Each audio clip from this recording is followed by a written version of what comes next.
Most stories about the Civil War depict the actions of men. Men, however, were not the only ones who came forward during the war.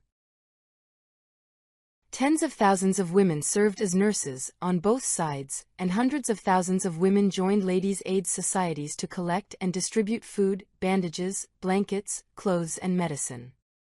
Women from Burlington, Iowa First Congregational, Old Zion, now First Methodist, Cumberland Presbyterian, Christ Episcopal, and other area churches were steadfast in their service. Almira Fales was one of the first women to take up the cause. She moved to Burlington in 1837 with her second husband, Leander Lockwood, where they ran the Black Hawk Hotel, later known as the Harris House.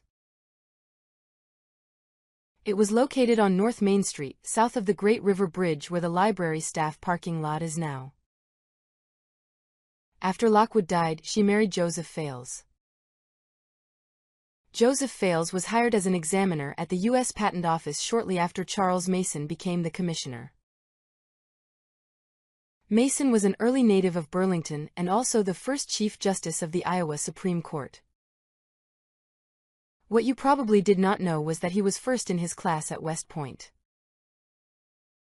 followed by Robert E. Lee. Mason had hired a competent young woman to work in the office and paid her the same wages a man received, a highly unusual and controversial practice at the time. She boarded with Joseph and Almira Fales. Almira was sure that war was near and she began preparing for casualties. Most everyone else believed that it would never come to that, and they scoffed at her efforts. Her dedication, however, inspired the young boarder to join the nursing corps after the war began. That young woman was Clara Barton, the angel of the battlefield and founder of the American Red Cross. The Sanitary Commission was so impressed with Fales that they put 2 ambulances under her charge. For a while she was placed in charge of transferring soldiers from Washington, D.C. hospitals to hospitals in New York and elsewhere. She was so dedicated to the cause that she even put up a tent in her yard to minister to the needs of soldiers who had nowhere else to receive care. Fales spent many months at sea and was the first woman to serve upon a hospital ship.